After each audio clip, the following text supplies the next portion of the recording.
I have yet another classic made in China complete product fail story here. This digital tire gauge or pressure gauge didn't make it through its first month of use. I estimate it was used about 3 times. I have the original receipt here with the date of purchase shown, and the original owner paid $27 for this tire gauge a month ago, plus tax. The product came packaged like so and is branded as Slime. I don't know about you, but it's not too appealing or appetizing. Of course, you feel free to market and label your products any which way you like. This is model number 24028. Also, model numbering is very unimaginative. Or just to remove any shadow of doubt about the origin of the product, it's shown on the packaging here, made in China. Fantastic. So, what went wrong here? Well, this digital tire gauge is very lightweight, made with plastic housings, a grey one and the black one. If you remove the 4 screws from the black one, you can access the battery which powers this screen here. Between the 2 housings is this thoughtful rubber grip here mounted, and has a large green push button on it, which illuminates this ring here at the inlet end of the tire gauge, as well as it illuminates this nice big screen. The measurements can be taken in PSI, or you can toggle by pressing this green button to bars or kilopascals to suit your fancy. So, what went wrong with this digital tire gauge when it looks fully functional?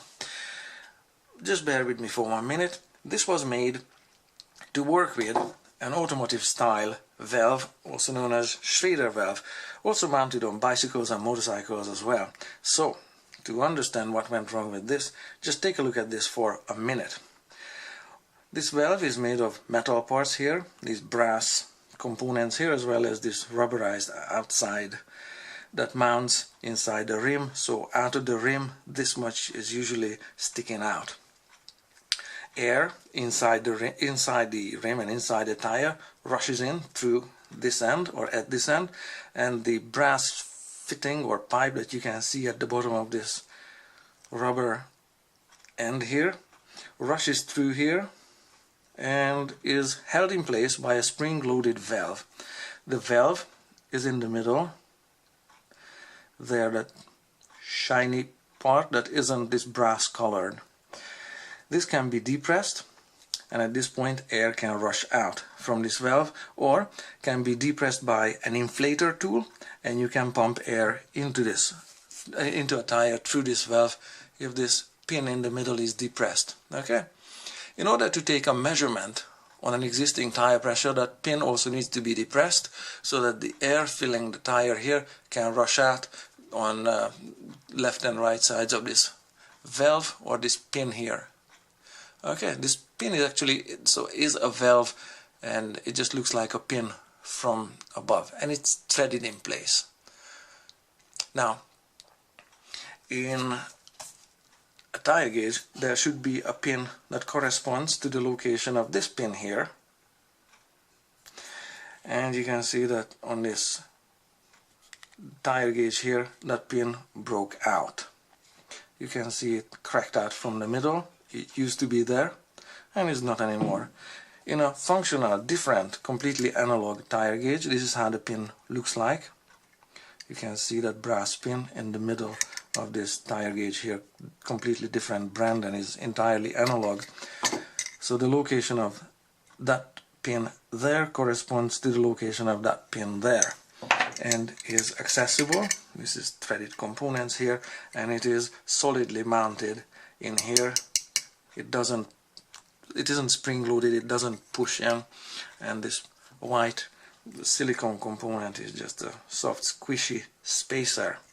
Okay, so that's how a tire gauge would interact with the valve. Okay, like so, pushing the center pin or the center valve in. So it's impossible to do it with this broken tire gauge anymore. That's why this failure is final, fatal and complete. Even if you try to refabricate it or make one out of a something metal, it just isn't going to be held in place really well, because this interface here or part here is plastic and it's not going to hold really well. This product actually was doomed to fail the minute it was decided to be made out of plastic there, and the minute it was decided that it be made out of weak plastic as well. So it's a failure at the design level, at the manufacturing level, and it does not fit the purpose. This is trash. It was garbage the minute it was made and thought up.